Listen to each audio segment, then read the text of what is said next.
Spoiler warning. The following video contains spoilers for the board game Role Player Adventures. And some whining, but mostly spoilers. Thank you. Hey there, folks. My name is Foggy Broom. This is day 36 of my year of solo board gaming. We are nearing the end of a run-through of Role Player Adventures. We're currently on Adventure 8, Dragons of the Sunken City, by Peter Ryan. We have set up the map here. You'll notice that there is a 6 out there that is special. It is a separate encounter from the others. Otherwise, these are still encounters 1 through 4. The map is also missing a B and a C, which is kind of strange. I'm assuming that those will come out as part of Discovery. We should be all set to go. I've done something different this time around. I've actually separated out all of my tiny cubes separately from the big cubes so that you won't hear me complaining about the big cubes anymore. Because one thing that does get a little frustrating is the presence of the large cubes in the, I pulled the exact right amount. Okay.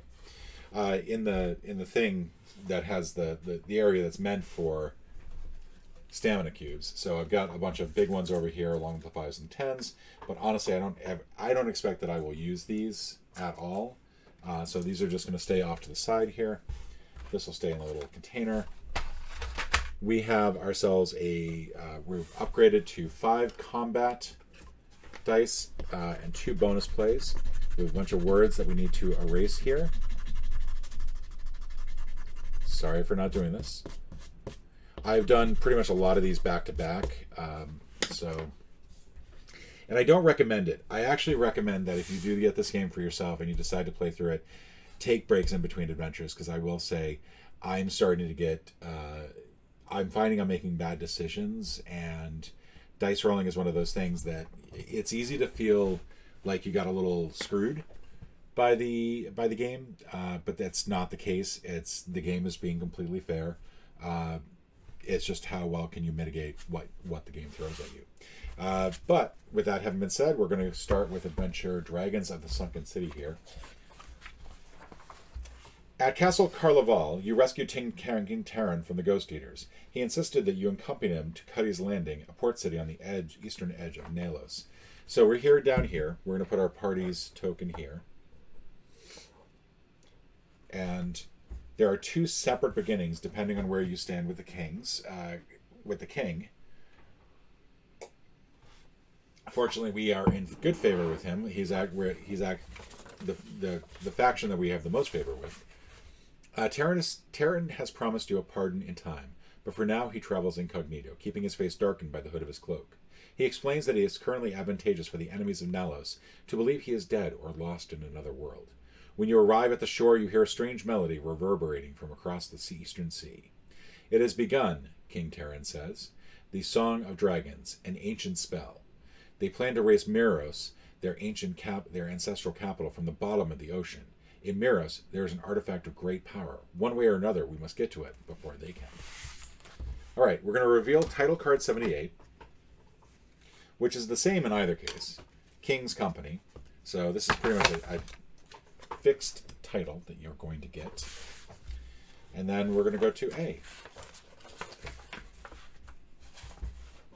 Yeah. Okay, so we're going to take the XP from here, because that's what we do. Find me a ship, the king commands. Across the beach, you spy a small seaside tavern called the Golden Hope. As the king leads you towards the tavern, something slips from his pocket and drops into the sand. He appears not to notice. Reveal Discovery Card 69.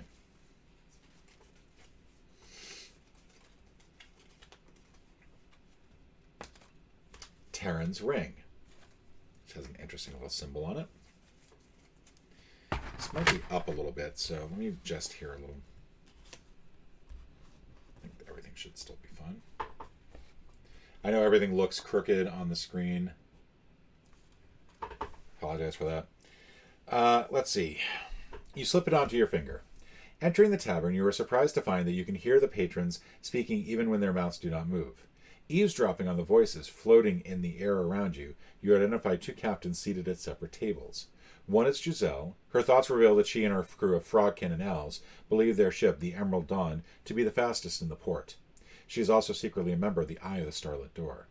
The other is Cayman. Many of his crew are dragonkin and dwarves, and seem disloyal to their captain. But their ship, the Iron Tide, has notably strong armaments. A few of his crew adhere to the old superstitions, believing the dragons to be gods. You suddenly feel woozy, your head is pounding. When you slip off the ring, the pain immediately subsides. So apparently, the ring is a little... is a way for you to be a telepath, apparently. We're going to take the Emerald Dawn because I think that we want the crew that is not disloyal to their captain. When you take a seat at Giselle's table, the captain is busy writing in her leather-bound journal. Strange symbols and sketches fill the page. We seek an audience, King Terran announces from beneath his hood, with Verandor, Queen of Dragons. Captain Giselle's crew of elves and frogkin burst into raucous laughter, and the captain closes her journal so to glance up at you. Then you are very foolish, she says, or very brave. The dragons have settled high on Dagger Peak. That's on the Isle of Winter. We can take you as far as the shore. Reveal Discovery Card 37 and place 1 XP. So we have the first part of our map. Yay.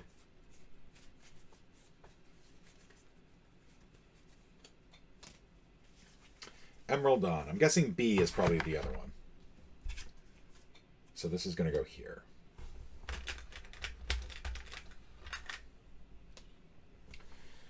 All right. Record the keyword emerald.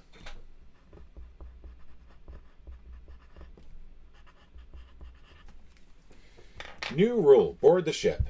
In this adventure, the heroes have acquired a ship which is docked at this port, the Emerald Dawn. To take the board the ship action, place your party marker on location C on the Emerald Dawn, then read entry C as indicated on the Reveal Discovery card. Board the ship. All right, so we're going to board the ship and go to C.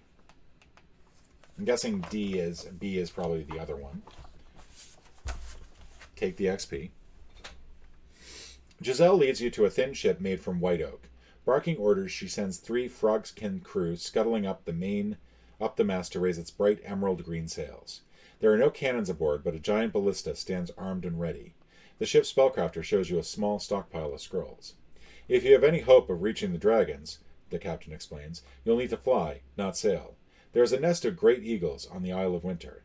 They might take you to its peak. A dragon with an injured wing was also seen landing somewhere in the northern archipelago. From beneath his hood, the king adds, we also have an interest in the sunken city of Miros, in the place you called the Boiling Mists. Yeah. I share your interest, smiles Giselle. But Miros lies at the bottom of the sea. You'll never be able to dive that deep. Shuffle the scroll deck and reveal 2 cards. That's skill. Scroll. While at location C, you may buy cards from the market for their price. If your starlet is higher than your king, the price of each card at this market is decreased by 1 gold, which it is not, unfortunately. So we're going to be paying full price for this. We actually have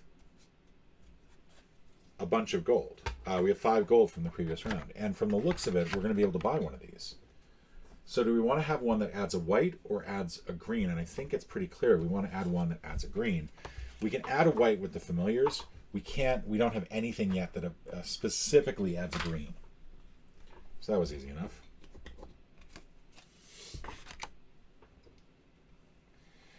New rule, disembark. When the party ship is adjacent to a location marked by an anchor, move the party marker from the ship along the path to the connected location and read the corresponding entry.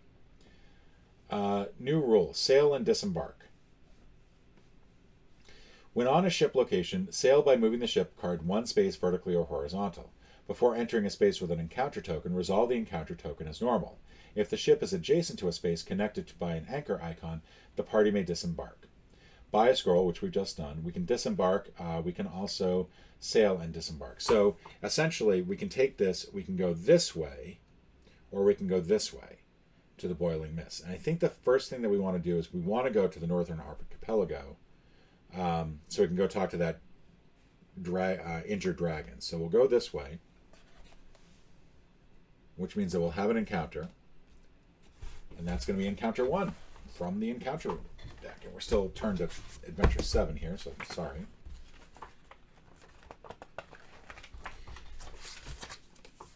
As a dense fog forms around you, one of your shipmates holds up a brass compass and the needle spins wildly. The others begin muttering about sea witches and black magic, but the captain calls for silence. You listen carefully to the wind. It sounds less like a breeze and more like a howl of pain. Without warning, another ship emerges from the fog. The captain steers sharply to the port side, and two vessels scrape past each other. The other ship glows with an eerie, mysterious light. Its sails are white and ragged. On board, you spot Zareth, the witch you... Sorry, I think I just said a bad word there. The witch you met in Falandor.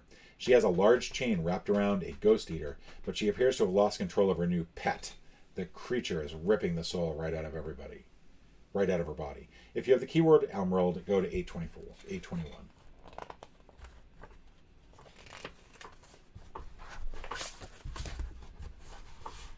Zareth, Captain Giselle gasped. She orders her men to pursue the ship, and she turns to you. You're with me. As the Emerald Dawn nears the ghostly vessel, the captain jumps on board, and you follow at her heels.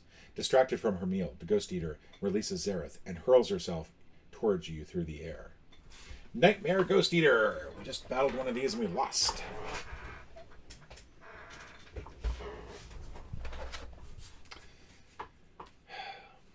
Okay, Ghost Eater.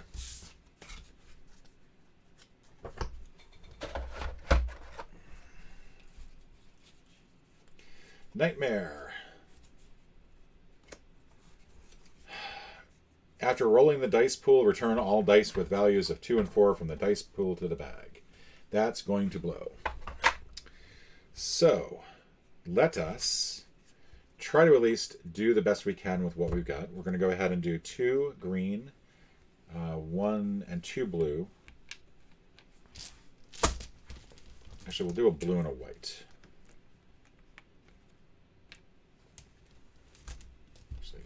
Sorry, white and a purple. Blue and purple. So blue and purple and 2 green. And then we'll get one more at random. We'll see how badly this goes for us.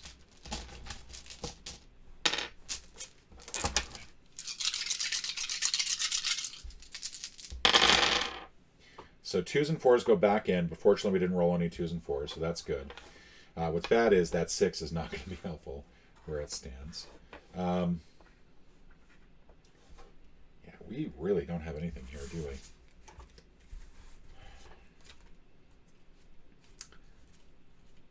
I guess Grim Taker will be first. We'll just pull a white to try to see what we can do. That 6 here is probably the one that we need to focus on the most. Alright, so that's good because that covers that right there. Kind of wish it was covering that right there. It's going to cover that. Jade Gauntlet will be our second one. We'll turn this into a 6.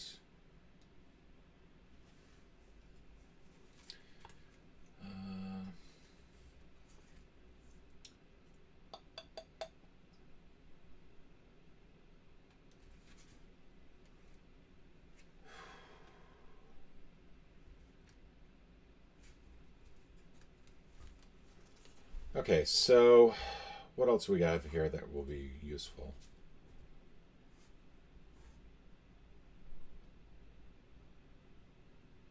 Oh, actually, let's do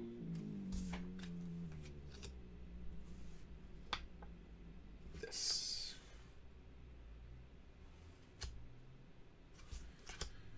Blessed Mace, decrease a red or white die by 1 or 2. So we're going to cover this. And the reason that we're going to do that is because that's going to be harder to fix later on. We've done 3. We can do 6 total if we use both our bonus plays. I can flip that green.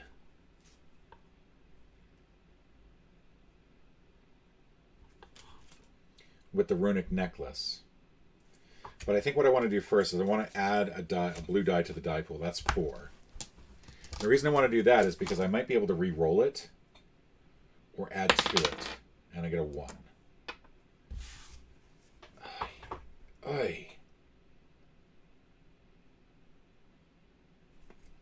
Alright. So that was Vibrant. That's 4. Runic Necklace will be 5. We'll use our bonus play for this.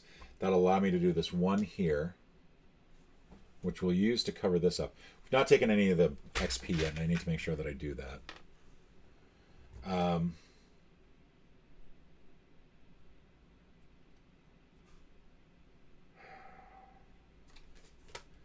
The other one will allow me to adjust the blue dice. And so we'll do that. And what we'll do is use the Runic Crown. We're going to adjust this to a 2. That counts as our 5th play, but I can add the 2 using my class ability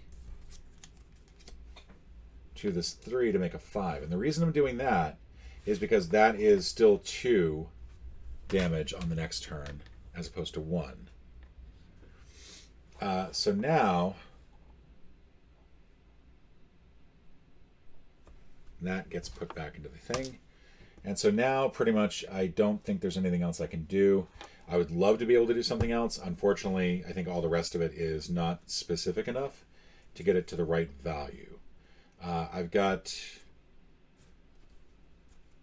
Yeah. So I think that's it. I'm going to go to the next round. These are going to go back in the bag. We're going to go to the next round. We lose 1 XP. We also did not prevent 2 damage. So we're now at 6. But all in all, it's not bad. We're going to get 5 from here. We'll go ahead and get 1 blue specifically. But then the rest we'll do.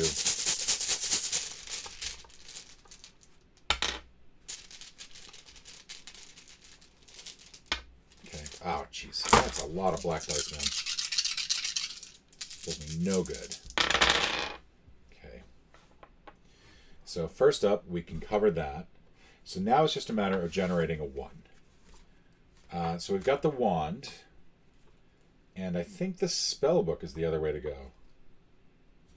Spellbook will adjust white. That won't do any good. We can use the Mystic Robes to get that re-roll. Which means a 1 or a 2 will work. I think everything else is not applicable. All right, so we have 5 moves total that we can do, 4 play plus 1 bonus play. But the first thing that we're going to do is we're going to re-roll using our Mystic Robes. We get 2 re-rolls total. We're looking for a 1 or a 2. 5 does not help. And I don't have any way to flip that at this point. That's 1. Ah. 2. I really needed a 1 or a 2 there. I don't think we can do anything else. We can try adding a green as our 3rd move.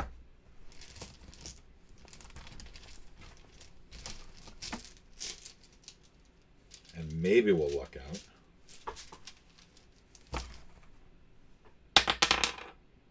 Not luck out. So we're going to hold on to the wand because we're going to need that in case we get a 2 next time. But these are all going back in the bag. That is frustrating. All right, so this moves here. We lose 1 more XP. We get 1 more stamina of damage. This is actually not the worst thing in the world. We're going to go ahead and do this for 1 green. This should be up here as well. We could do 3 stamina to get 1 more green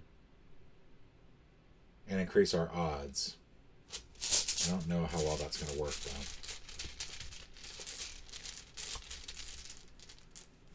1, 2, 3, 4. We got 1 more green. We really need a 1 or a 2. If we don't get a 1 or a 2, we're going to lose this combat. Unbelievable. Unbelievable. The only thing that we can really do at this point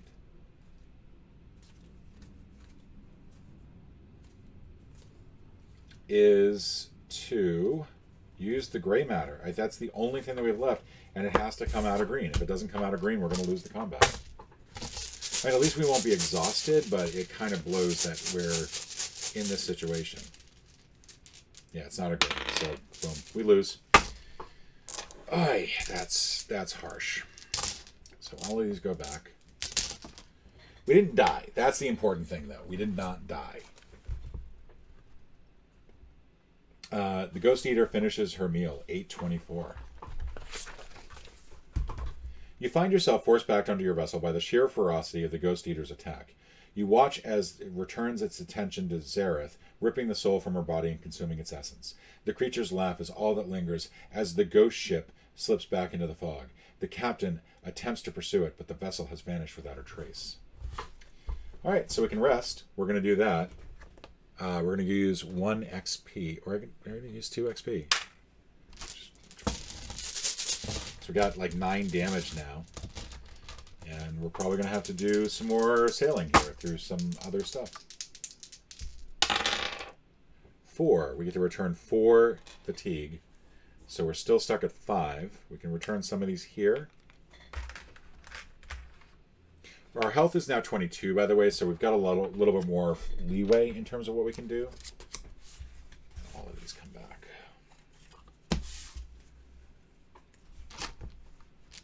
That's going to go up there, and the Ghost Eater.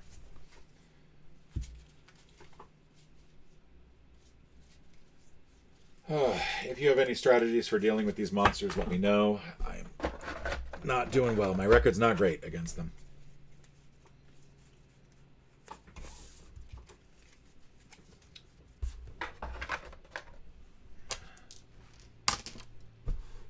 Alright, so we're going to sail this way.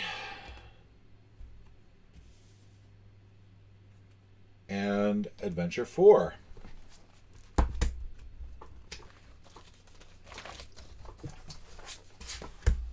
Your ship is stopped by a Kingsguard vessel that has been patrolling the area. A member of your ship's crew leads you below deck. He pulls up 2 wooden floorboards to reveal a hidden crawl space and gestures for you to get in. It looks like a tight fit. Above you, you hear the captain speaking while a member of the King's Guard on deck. It's a familiar voice. "We've had reports," the speaker tells the captain, "that the King's assassin has been seen boarding this vessel." 8:29.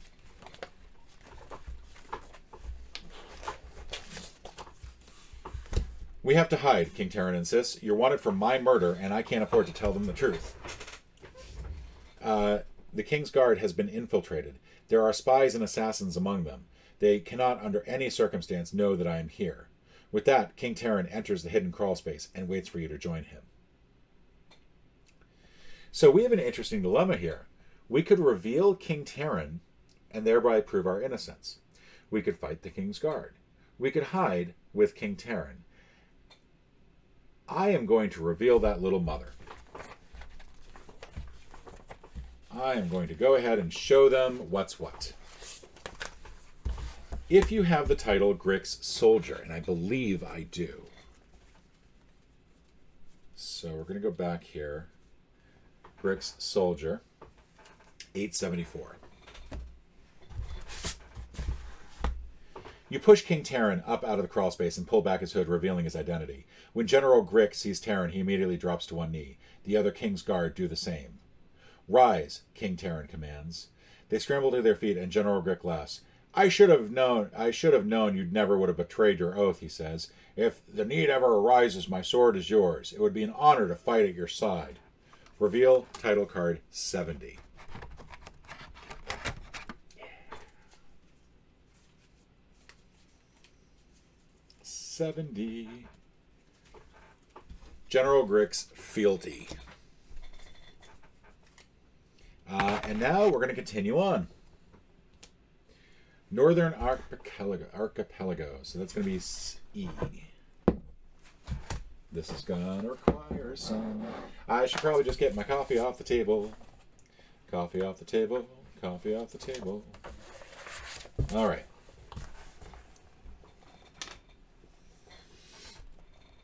You take a rowboat to the main island. Beyond the beach, you discover untamed wilderness. A trail of blue blood winds through the woods. It leads to a small clearing where you find a young dragon riddled with arrows. Though faint, you can still hear the other dragons singing from the Isle of Winter. The injured dragon attempts to join the chorus, but his voice cracks, and he spits blood as he coughs into the grass. King Terran begins to interrogate the dragon about Virendor's plan, but the dragon seems not to hear him. His eyes are glassy and delirious. The wet sand here is crawling with plump, juicy bloodworms. Alright, so we're going to reveal Discovery Card 90, which is probably a bloodworm. Yep, bloodworms. Okay, we can use an item, rest, or board the ship. So let's use the Terran's Ring, E69. As you slip the ring onto your finger, the thoughts of the wounded dragon fill your head like water slowly trickling into a lake from a stream. You see an image of 3 dragons. Their song is so powerful that the mountain trembles and the rocks tumble off the cliffs down the island below. They are attempting to cast a spell that will raise the sunken city of Myros from the ocean's depth, but something is wrong. There are too few of them. Their spell does not yet have the power they need to accomplish the task. Let's also go ahead and use some bloodworms. That's going to be another one. We're going to need to rest soon. I should probably look up and make sure that I'm not doing something... Oh yeah, that's gross. I'm not going to cover that. So, I think what we need to do is we actually need to continue sailing. Interestingly, it looks like to get to here, I have to... What I don't know is if you can sail to here and then disembark onto there. So let's look up disembark again and make sure that I'm doing the rules right.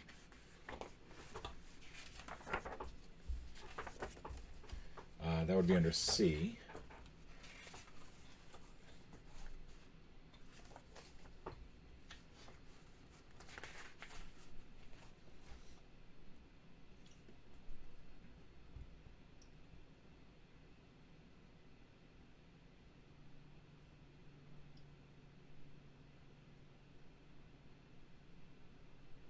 Yeah, it's not clear.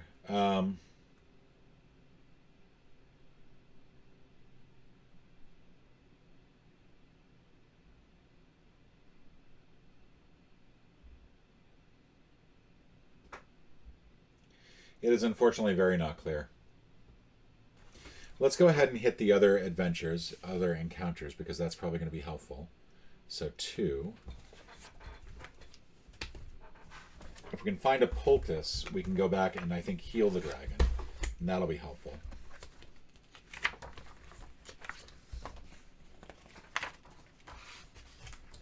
Alright. The ship reaches a small island with lush forests and sprawling green hills. The crew is unnerved by a strange sound emanating from the island, a dull mechanical hum. The tree shifts suddenly as if bending against a breeze, and before anyone realizes what is happening, the boat is overtaken by a swarm of mechanical birds. The winged assailants whistle to each other as they fly frantically back and forth across the deck of the ship. Perhaps the sounds are the flock's way of coordinating their movements. Interpret the bird signal so you can control their movements. Intelligence wisdom. We're going to do that. The other option is scare the birds away from the ship with brute force, but I don't have a coat hanger, so we can't do a birdemic here. Okay. It's hard to concentrate with so many of them swirling around you, but you notice that the birds chirp using different pitches. Far from random, the sounds appear to be connected to their movements.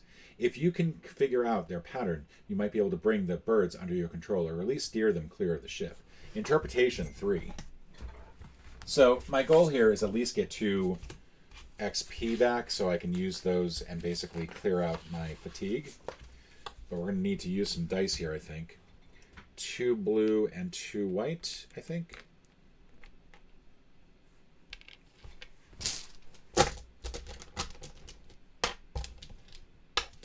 And then we're going to get 4 more dice on top of that. Come on, where's the other blue? Where's some more blues? There you are.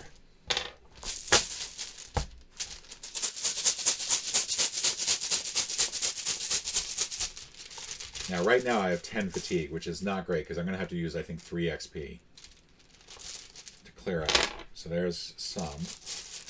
It's not great because we now have the 3 blues, but we only have 2 of the 4 whites. Yeah, that's not going to help either. The 4 we can try to cover with resolve. Oh my god, this is really unhelpful. Let's start first with this 3 and 4. We'll get an XP for that. The 6s are way too high. I think that's going to do us in.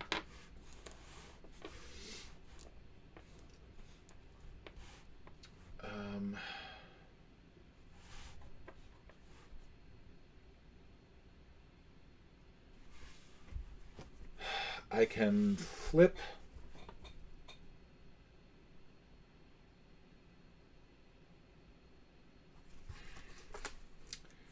Weak is not going to do me any good. I'm going to use Grim Taker to get a white dice here, because I think I'm going to need that before I can even think about anything else. I can also try to pull some familiar dice as well. So 1.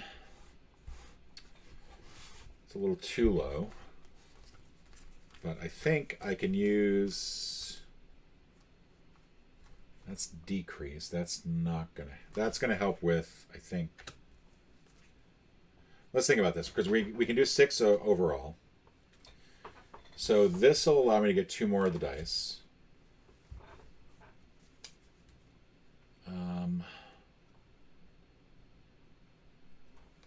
Yeah, this will allow me to get all 3 of those 3 whites. So manipulate will work with the 6 to make that a 1. Resolute will make this 4 white. And then I can add that 1 using my class ability. This allows me to just simply make this a 5. So that's 4. I still need some way to generate a 3 and convert that blue to a red.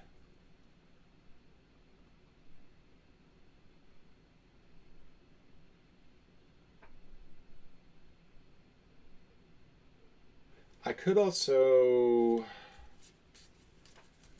I've got Runic Crown and this, and so that would allow me to get the 5 and make this a 3, and then this gets me my last 2 over here. And this counts as 1 play, so that would leave me 1 more play, which is not enough. Yeah, unfortunately that's not enough to get the 2. Oh, I already have a 4. I don't need a... Oh, no, resolve it needs to... that's not going to work. Oh, I can use this to make anything a 3. Do I have a white or purple? I do not.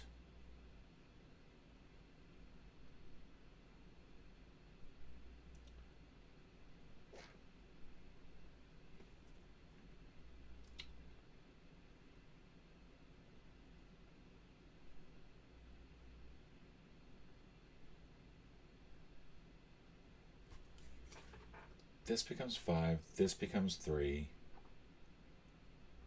And then this I can interpret as any color. But I don't think I want that.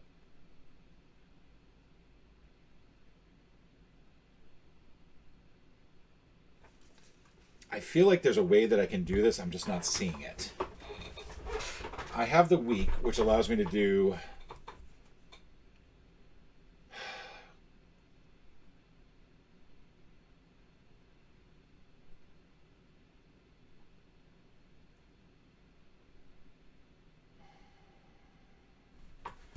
Resolute would make this a 4.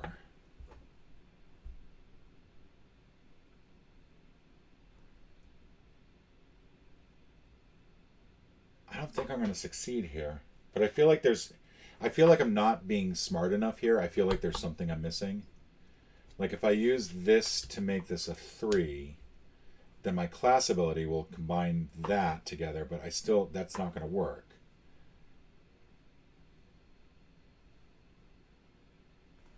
And I don't have anything that allows me to interpret anything as a white.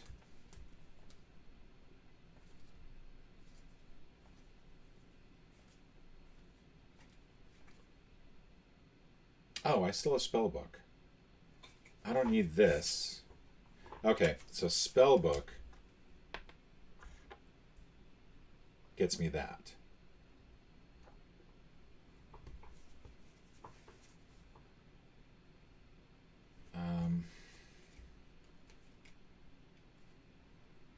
Or I can go manipulate on the 6 and 1 still. I can manipulate this. That's still too many.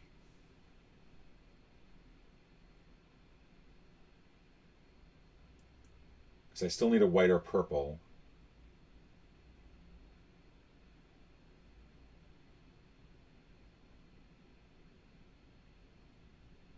I wish I could see it.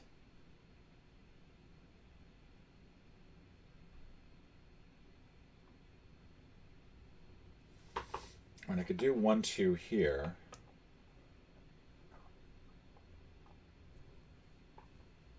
With class ability, that wouldn't require anything.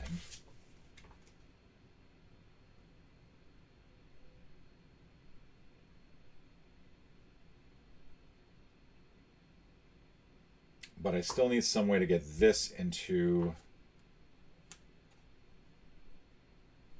Okay, yeah, in this order, this works. Because then I can decrease that to a 5 and then flip, and that becomes a 2. So, 1, 2, 3, 4, 5, 6. I'm using up both bonus plays. But, Blessed Mace takes this to a 5. Manipulate turns this to a 2. And I get my other XP. Resolute allows me to view this as a 4. Spellbook allows me to view this as a 5. Class ability raises this to a 3. Runic Crown allows me to make this a 5. This doesn't get played. 4 is extra. That is success. All right. That was some effort. All right. 8:17. You study the birds carefully, gradually matching the sounds they make to their movements. You discover a fairly simple pattern. Different pitches trigger different movements in the flock. Putting your knowledge to the test, you start to whistle, telling the birds to break their pattern and fly away from the ship. The swirling clouds of mechanical birds that suddenly flies back to the island and disappears into the trees. Rest, and then sail and disembark. All right, so we're going to rest. We are going to use 3 dice, unfortunately, to do this. So 3 XP. Flip that. Flip that. All the cards come back. Bonus plays go back to their home. And we are going to restore 8. Which is not great. That's one too many, so we're still going to have 3 up there. Let's make sure these are all properly stocked. And the rest of these go back. All right, it could have been better. That's 2. Now we'll go down this way and this way. We'll do encounter 3.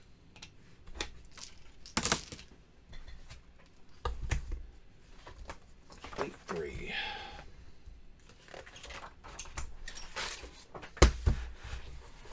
If you have the champion, if you have the title champion of the Coliseum, which we do not, but we do have Emerald, so we're going to go to 853.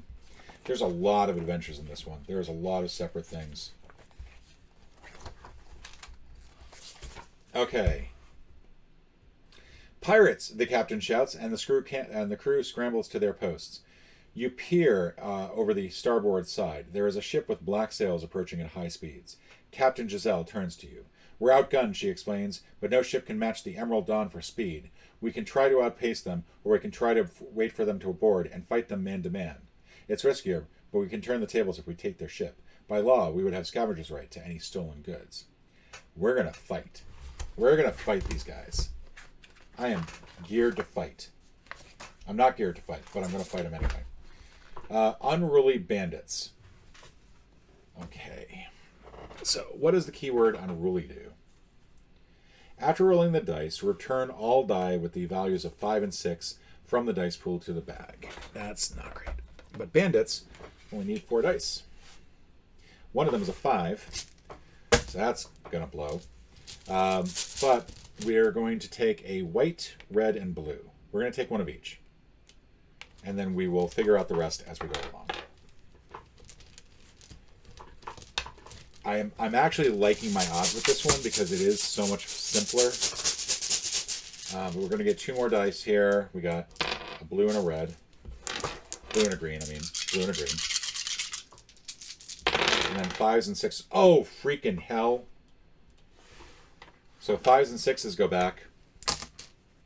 Fortunately, we can close off the 2 and the 3. So we're going to get 4 gold out of them. That's nasty. And now, I guess we're going to pull some familiars. I'm just going to go ahead and grab their dice out of here. So we can play in the cards. So that's 6 fatigue. Fortunately, we're not going to deal... There's not much we're going to get in terms of damage from them. I think we've already done a lot of it. You know what? Before we even do that... Rune Bones. Yeah, that'll work. Oh, yeah. Yeah, we can do this... We can do this for 3 cards. I'm sorry. Where's the other one?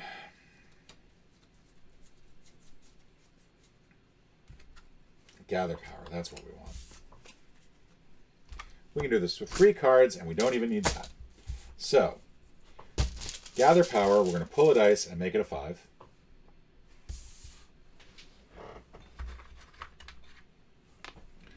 We're going to use gray matter. We'll roll it just to see if we need to use the rune bones, and we don't. We don't even need to do that. 2 cards. We needed 2 cards to defeat the bandits. That makes me happy. So we took 4. I think we had 1 in there already. We've taken all the gold that we need. We're going to get 1 XP out of this. We did not get a lot of XP, unfortunately. But we did beat the bandits really easily. That is very happy. And we get to put that away. It goes right on top. And we get to add Unruly down here. And we beat them like they ain't even nothing. They are defeated, 8-13. No one is more surprised than the pirates by the fierceness of the crew's defense of their ship. Rather than face defeat, many of the pirates jump into the water and attempt to swim to shore, but the closest beach must be at least 3 miles away. Boarding the enemy ship, you discover a vast treasure trove beneath the deck. Payday! The captain shouts, and the crew cheers. Though each crew member is left with a tidy sum, the fortune seems slightly less impressive when it's divided evenly between them. You do gain 4 gold. I'm going to have a nice little payday after this. And we can rest. We will go ahead and use 1 XP. The 1 XP we got to rest so that we can... Good Lord. This has been very difficult to get this back. I missed the back. All right, so now we can go to Boiling Mists. We're going to take the XP from that and go back to the storybook. F. Okay. Captain Giselle insists that she takes you to the Boiling Mist in a rowboat, leaving the Emerald Dawn behind.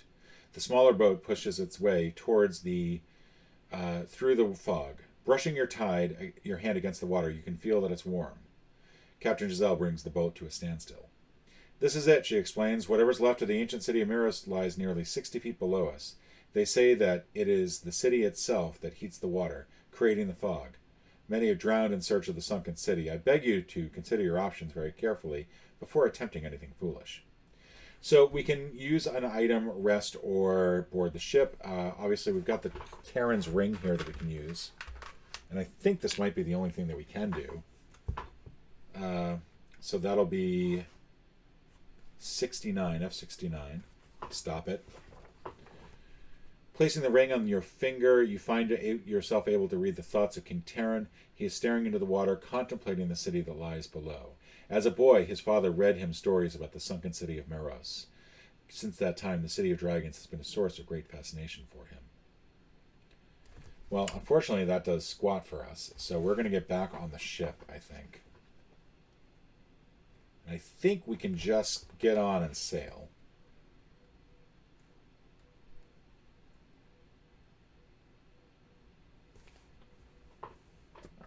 All right.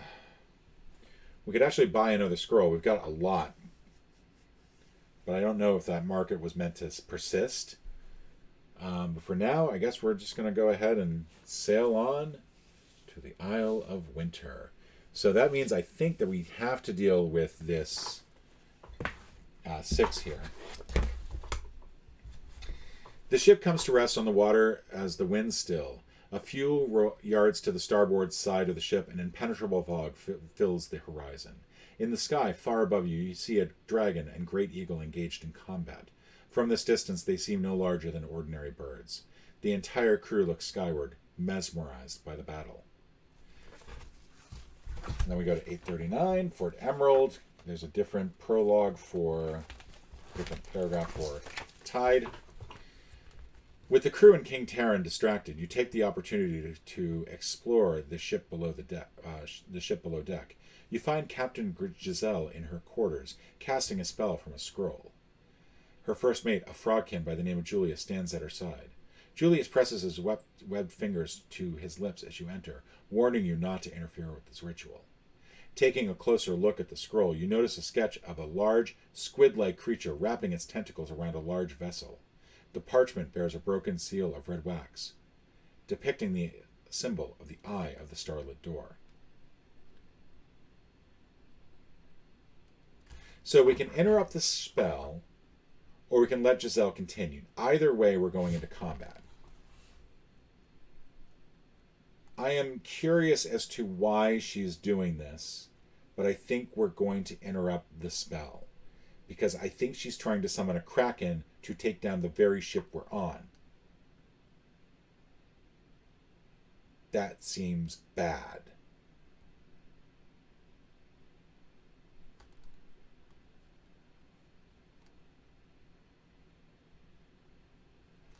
You slam your hands down upon the table, forcing the captain to open her eyes, which are rolled up into the back of her head. Like a woman in trance, she attacks you on instinct. Crazed, Captain Giselle. I think we did crazed for something else.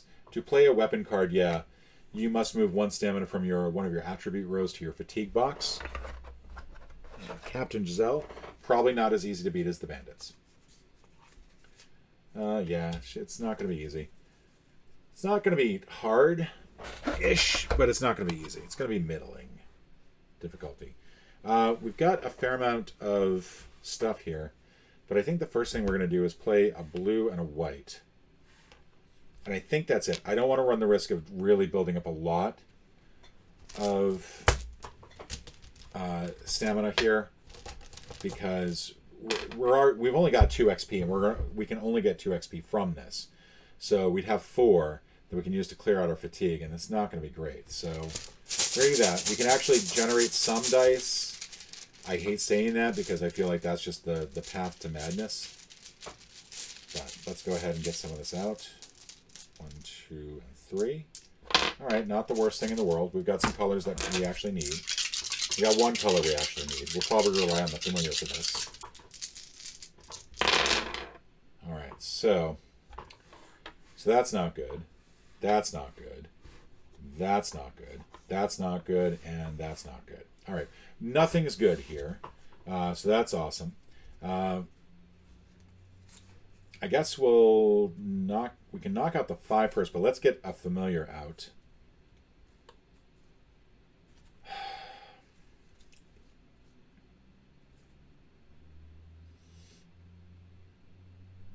Oh, this is just bad. So manipulate's the first thing that we can do, and we can make this a 5. So we can knock out, we're going to knock out the 4 first. That is just looking deadly.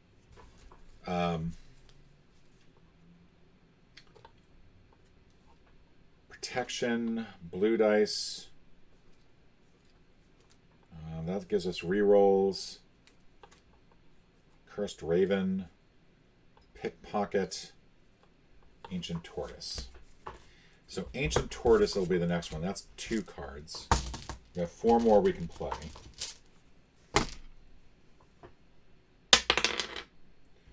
All right, that's a 6. Not the worst thing in the world.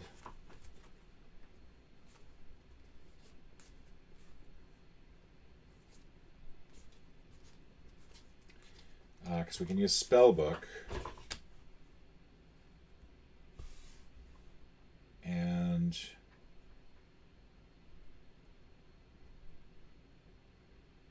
we can use Spellbook to make this a 5. But I think we actually want to make this a 3. So we can add this 2 to it. Yeah, we're going to do that.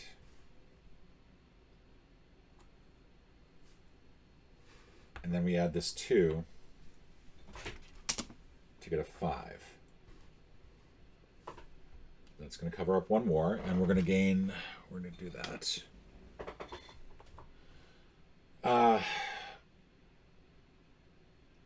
And then we want to use the Blessed Mace. That's 4. That'll make this a 5.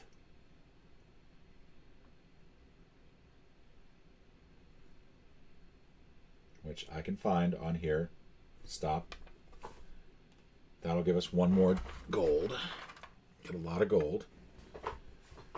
We can gather power. That'll just allow us to pull out a 5.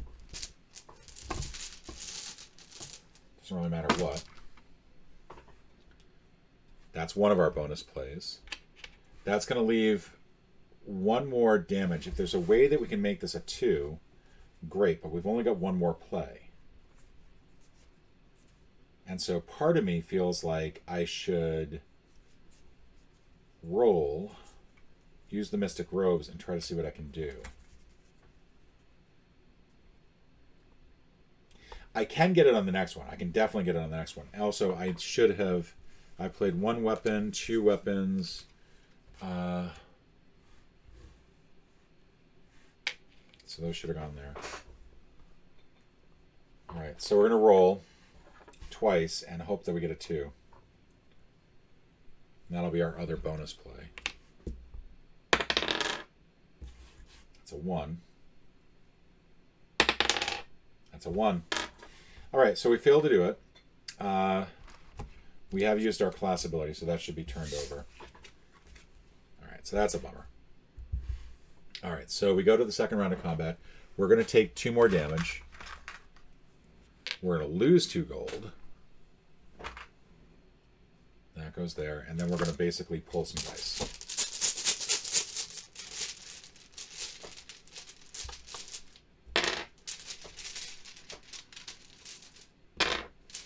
Okay, we got 1 blue.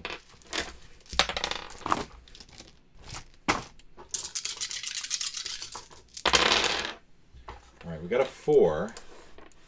And I think what we can do is we can play Pickpocket, and then we're in a crown. So let me find both of those. Actually, we can just do that.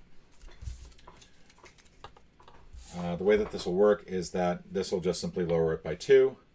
Overall, we've defeated Captain Giselle, so we get 1 more XP here. And this will go here, and this will go here. Now, we can flip the rest token.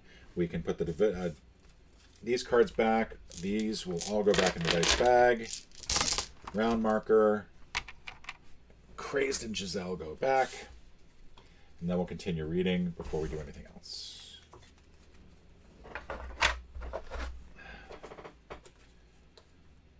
It's 4:30.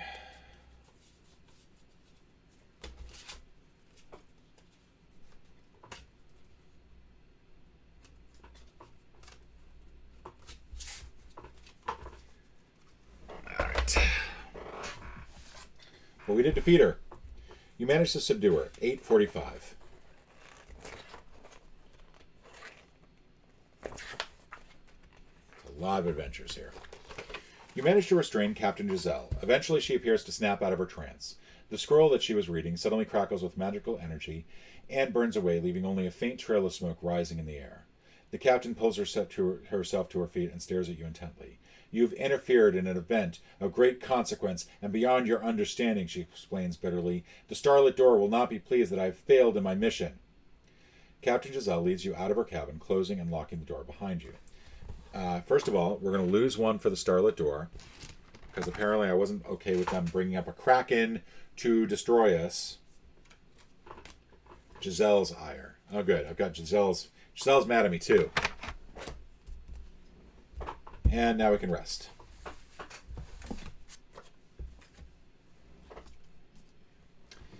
So we're going to use 3 XP. Really not making any progress on XP, obviously. We can flip this card. These all go back. We're going to get to restore 12 fatigue, and I think that clears us out of fatigue. Thankfully.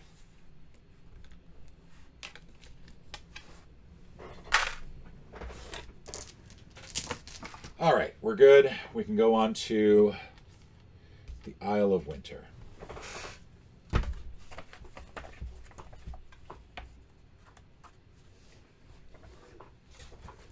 At the Isle of Winter, the dragon's melody echoes over a series of long rocky beaches, and towering mountains block out the sun. There is no dock, so you and the king take a rowboat to shore. Climbing up the ridge, you discover a convocation of great eagles settling into nests made from large pieces of wood. One has fished a shark out of the water and bloodies its beak as it consumes its carcass. King Terran eyes the eagles cautiously. The eagles can take us up to the mountain, where the dragons have assembled.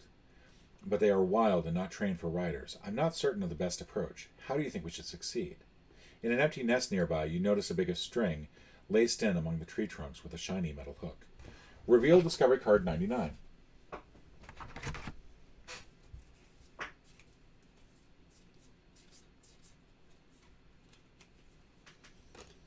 Fishing pole.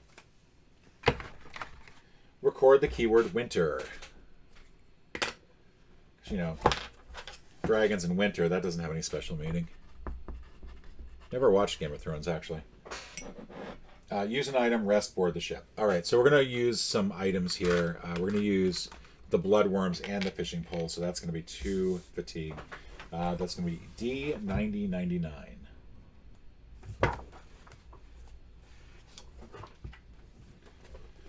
You hook a bloodworm and cast your line out into the water. Feeling a bite, you pull back and reveal a small trout. One of the great eagles immediately snatches it in her beak and swallows it whole. She nearly chokes on the hook, but then manages to spit it out with a great heave and cough. Grateful for the meal, the eagle seems more comfortable around you. Soon she bows her head, allowing you to mount. Each player return 2 stamina from the fatigue box to the supply. Continue, D5. You've done it, the king exclaims happily. Quickly, we must ride to Dagger Peak. Reveal Discovery Card 18 and place 1 XP on it, plus record the keyword eagle.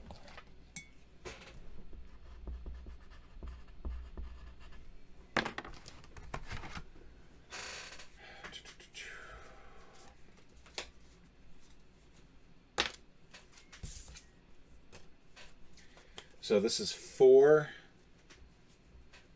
diamonds, so that's going to be up here.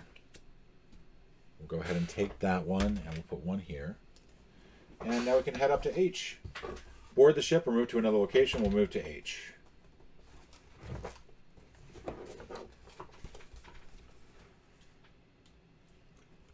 Like that. The great eagles land on a plateau near the peak of the tallest mountain on the island. Here you find 3 singing dragons nestled into the rock.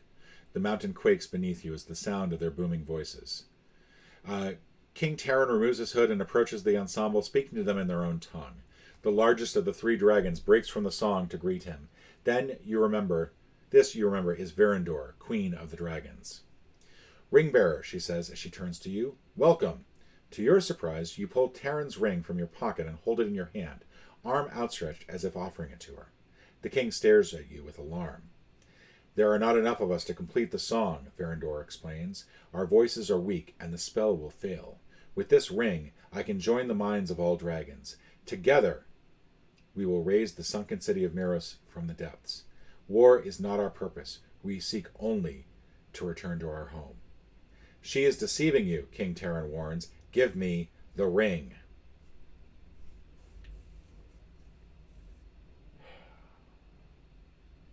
Terran is a jerk,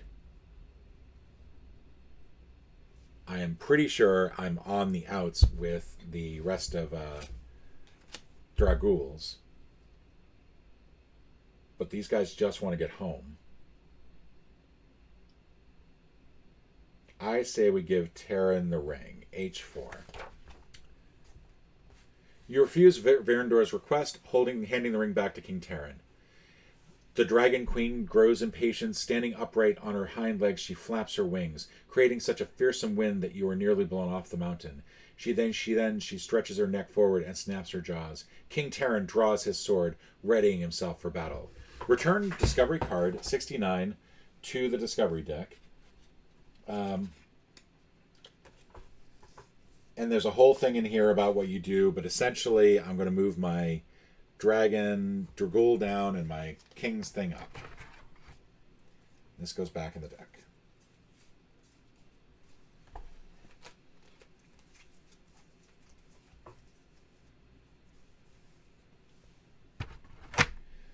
Alright, special combat. During this combat, players will have limited access to the cards in their hand space. Oh, that's awesome. Nothing like building up a nice deck of cards and then suddenly not having access to it. Shuffle your hand underneath your table. Place it face down in front of you in the hand space of your character sheet to create a deck. Complete the first round of combat below using only the cards drawn from the deck. Wow. So essentially, we'll really want to make sure that we pull out the right dice.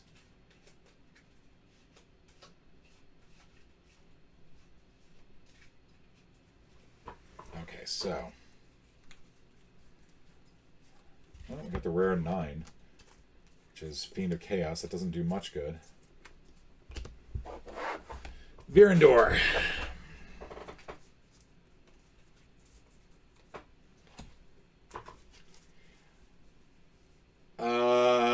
We're gonna die. We are so gonna die.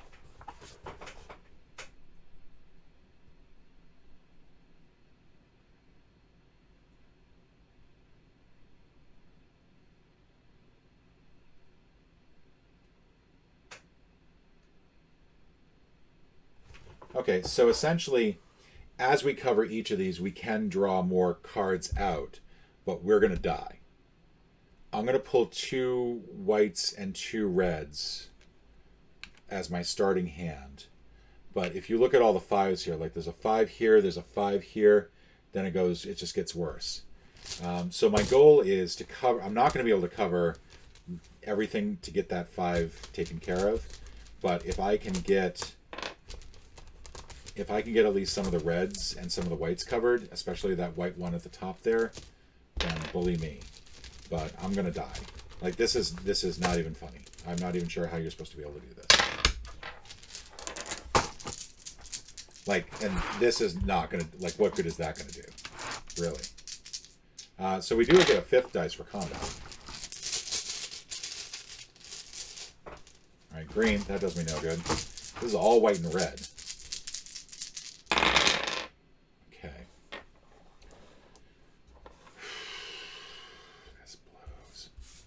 So let's see what we got here. We got the Cursed Raven, and I think that might be it in terms of helpfulness. We've got Weak that will allow me to do things.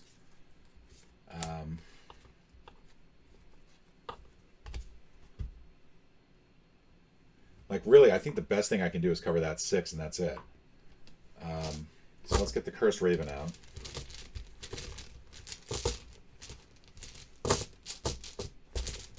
At least then maybe I'll get some cards.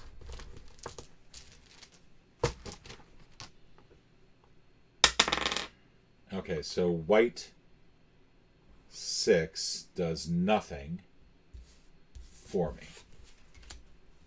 So weak is going to be my first card played. Because with that, I can cover the 6 here, and that will give me 1 gold, but more importantly, 6 cards. 1, 2, 3, 4, 5, 6. A couple of these are rares, so that's good. Yeah, that's actually really good. To some extent. So Grin Taker. I'm going to pull a white out. So that's 3 that I've played so far.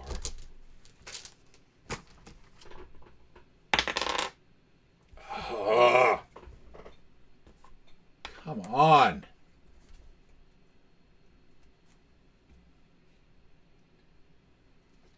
So Rune Bones will be 4th. I'm going to use this to make this a 3.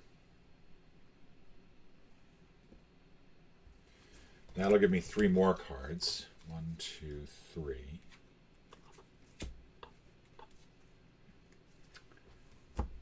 So bonus play to cover this up, and that's huge.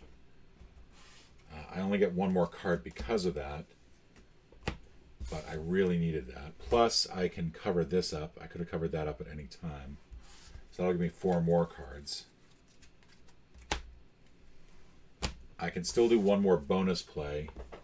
The big thing I'd want to do is try to cover the 2 here. As it is right now, I'm going to take 13 damage. Is there a way that I can cover that 2 or any of the 3s?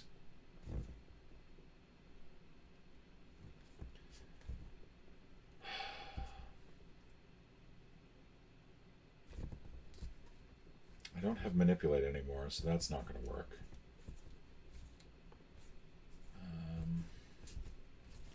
I don't think so. I don't think I have anything else that left will really do the trick. So I think I'm kind of stuck at this point. I could lower that to a 3, but that's not going to do any good. And I'm hoping I remember to add the XP for getting that. I don't think I did. I'm going to go ahead and throw it in because it's going to be tough otherwise. So yeah, I think I'm kind of at wit's end here. I don't think I can do anything else. So these are all going to go back in. I'm going to take a whopping 13 points of damage. We'll go ahead and use one of these 10s, since that's what they're there for, along with one of these 5s. To get them at 17, I can take 4 more damage. Because that's essentially it's 8 from the card, and then the round marker goes up 1.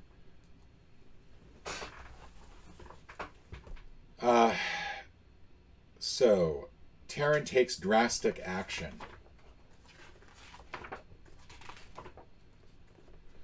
As you battle against Virendor, she pushes you and Terran nearly to the edge of Dagger Peak. As Terran's feet near the cliff's edge, she pulls something from a Dergolium-lined pocket in its cloak. The earth shakes, and crackling purple energy sparks in the air around you. Terran holds a jar of gray matter overhead. "My little key to Afriel," he says, as your cuts heal before your eyes, somehow sapping energy from the plants around you. Virendor snarls furiously. "Each player, draw 2 cards from your deck." My deck is getting very small. Increase your con attribute score by 1. Oh yeah, that's an actual, that's huge. That's not just simply add 1 more stamina cube. I've now got a 4 there. Continue the combat below. Anytime a player places a die on any die slot on the enemy card, choose a player and continue combat. Okay, so we're continuing combat. We're at 17. I really need white and red, but unfortunately I don't have any way to call forth white and red, and I've used the Grim Taker, and until I get... this is going to be rough. I need to get white and red. So as much as I think I might be able to get through this, without white and red, I'm kind of screwed. That's purple and black. Those do me no good.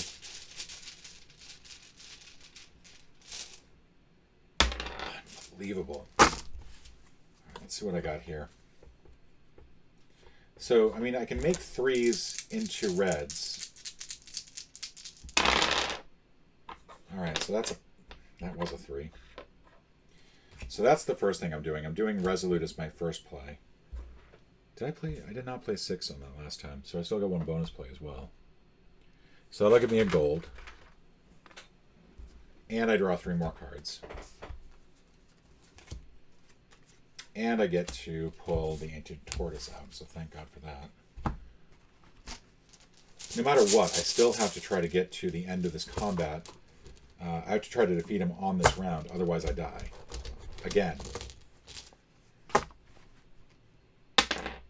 Okay, so 1. So, what can I do here?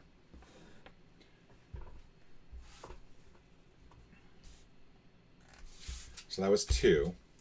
3 more cards possible.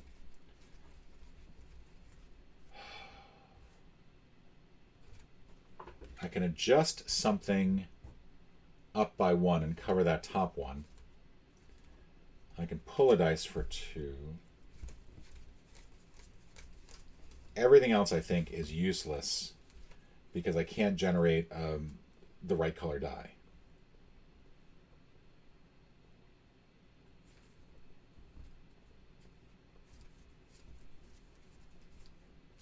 So yeah, I'm gonna lose this. I'm gonna lose this round.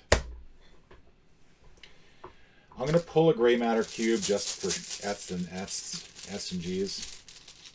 Maybe it'll give me one of the things I need. Unbelievable! Another black dice. How many black dice are there in here? We might as well cover this one up for 1. So that's that. And to do that, I would have needed to use the spell book.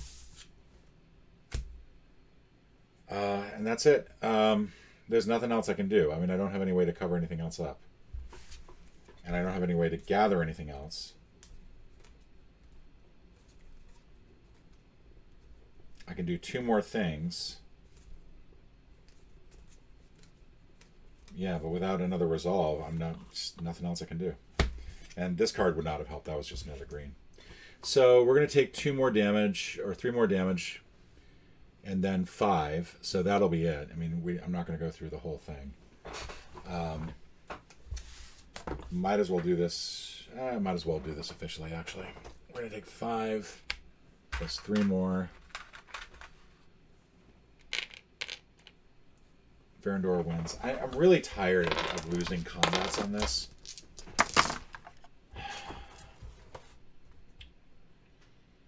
H6.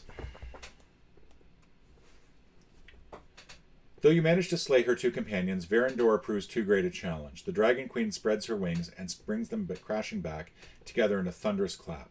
It creates a sudden gust of wind that knocks you on your feet. She took the ring, King Terran admits. I could not stop her. The king's song reaches a crescendo.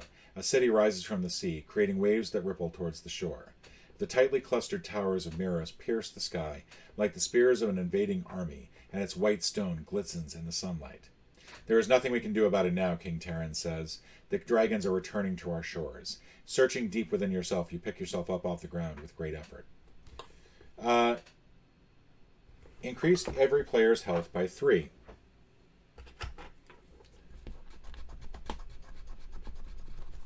So 23 to 25.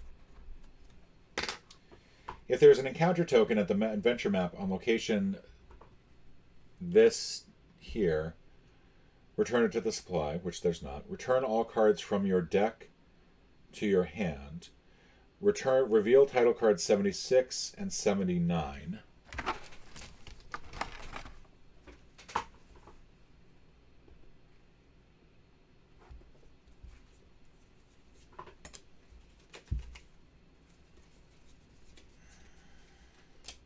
Verandor's Revenge and Dragon's Return.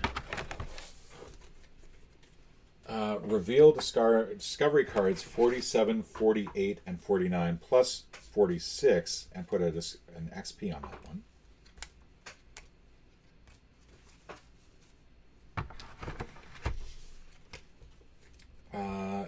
H13 is next. So, City of Miros is going to be star 4,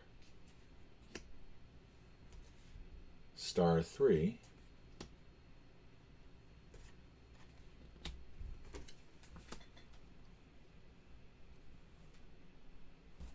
and we're going to put an XP on here. H13. Quickly, the king commands. We must make our way down the city. The dragons have listed Miros from the depths, but they have not yet found its greatest treasure. If we make haste, we can find it before they do. And if you're fully exhausted, mark the death track because we haven't done that enough. Sorry for hitting the mic there. All right, so we're on 4. You, again, Death 4.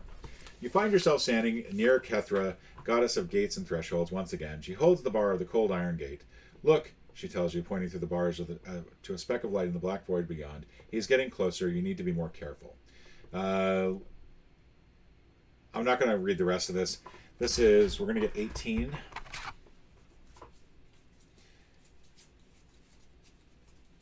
Which is a Fiend of Misery. It's going to add 3 greens to our hand. You know the drill. These all come back. This goes there. We flip our card. Let's see, what else can we do? And the rest of it works as normal. For XP, we get to keep 6. We don't lose any XP on the plus side. And we get all of our stamina. Goes away, so we're back to 2 there. So we're going to go ahead and refill these up.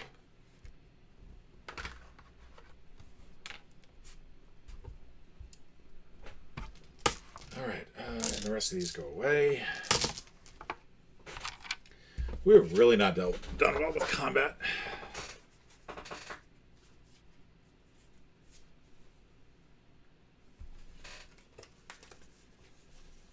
And now we read the base location, D.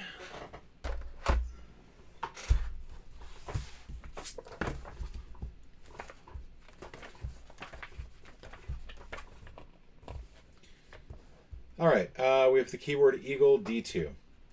You arrive safely at the rocky shores of the Isle Winter. The Great Eagles appear friendly and are willing to take you to Dragon Peak if you wish. Oh, sorry, H. I'm supposed to read H.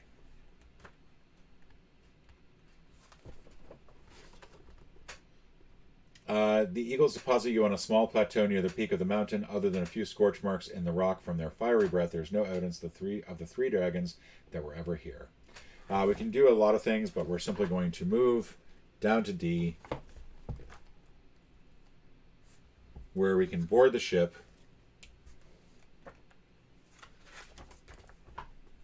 Winter, C2. When you return to the Emerald Dawn, the captain is eager to speak with you.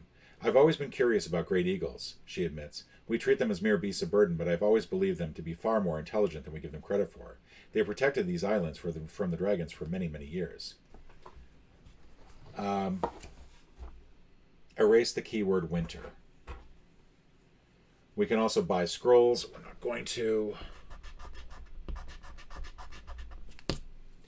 Should have had eagle written here. And we may now sail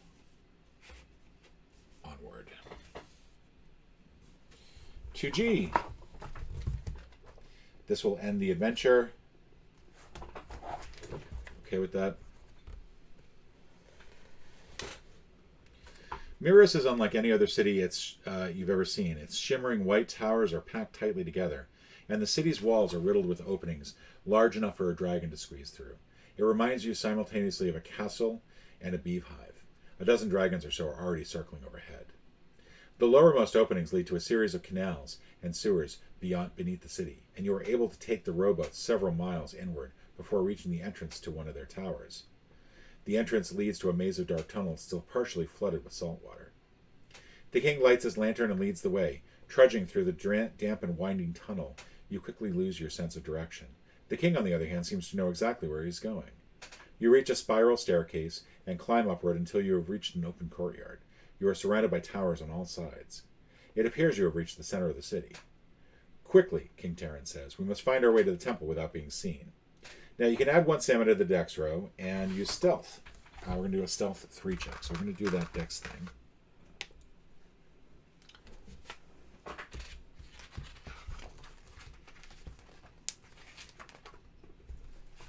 Which is almost all black and some white.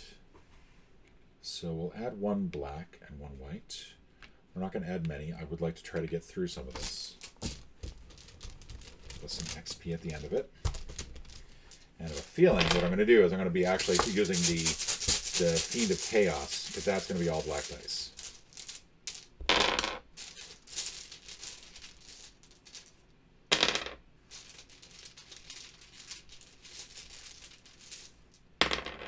Okay, let's see what we get here.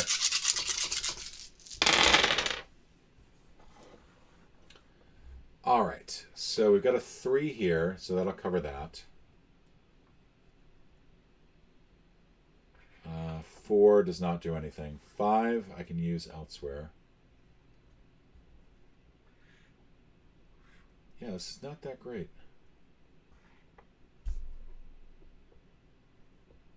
Really not that great. So I am actually going to use... Probably seems like a bad use of it, like just a trivial use of it, but I feel like this is what this is meant for. We get 3 more black dice here. And then see what we can do. The thing is, like, we don't really have a whole lot of manipulation on black dice.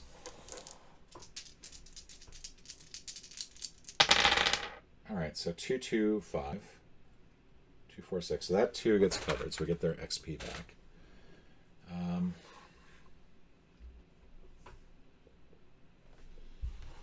So we played 1 card. I think for the second card, I'm going to have to...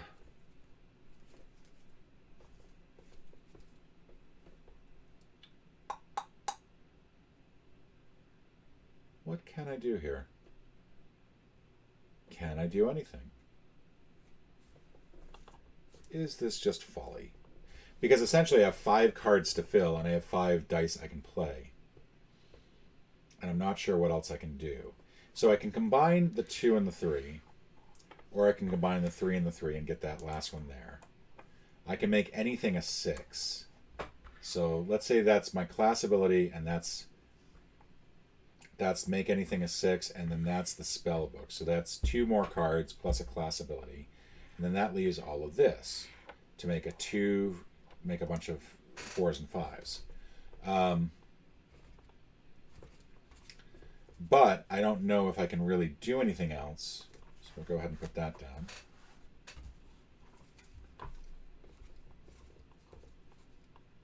I can add 1 more black dice. I can manipulate. That's not going to help, though.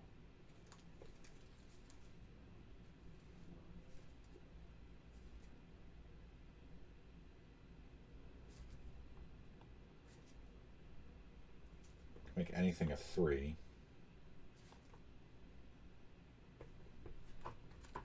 I think I have to keep adding more black dice, believe it or not. There's only 2 more in here. So Dispel will be a second thing that I add, and hopefully that will come up with something.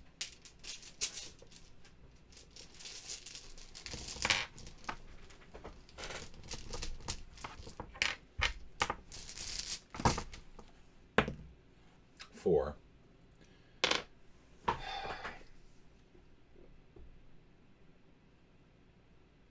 I don't need more 4s.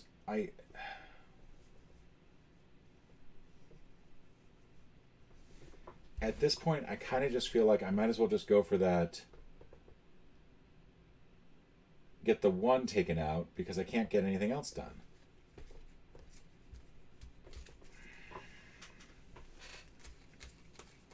Just so that I'm doing this officially, I'm going to grab the spell book.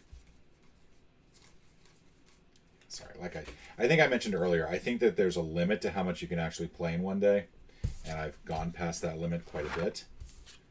I don't think I've actually done any of this yet, so we're not going to actually put that into play yet. But Spellbook allows me to make this a 1. That covers that. I get the XP for that. And the rest of it is just useless. The rest of it is just useless effing dice that I can't do anything with. I can cover some of this, but that's... who cares?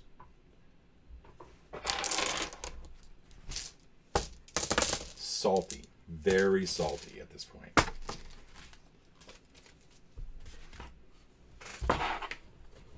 You are discovered. G4. You are spotted by one of the returning dragon on your way to the temple, and it lets out a high-pitched shriek to warn the others. Barreling towards you, it sets loose a long stream of fire from the pit of its belly and blackens the ancient stone courtyard of its city center. You manage to escape back into the safety of the canals beneath the city, but a number of dragons have already begun to converge on the temple. We have failed, the king remarks bitterly. Fuck you. The dragons will soon uncover the artifact from Miros' temple. We should return to the mainland. We may have lost the battle, but we have not yet won the war. Turn to the end.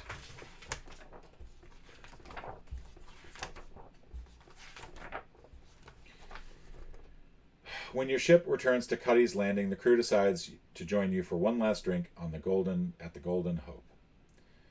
So, what titles did we get? The bar's patrons are preoccupied with the news of the return of Miros. The assumption seems to be that Cuddy's Landing will soon be the front lines of a new war against the dragons. The Cuddy's locals are worried about their ships and farms. I've killed foxes, rats, and even direwolves to protect my cows, a woman at the bar complains. But what chance do I have against a dragon? You overhear a rumor at the bar that the Queen of Dragons herself has been seen attacking ships and even some villages on the mainland. She's been on that mountain for weeks, one of the patrons complains to the bartender. Hasn't bothered a soul. Now she's burning everything to the ground. Someone or something must have really pissed her off. Though her crew eats and drinks their fill, Captain Giselle hardly touches her plate. She leans over and speaks to you softly so that the others cannot hear. When you interrupted my spell, you disrupted a mission I was on for the Starlit Door. My superiors are not pleased. I would be careful if I were you.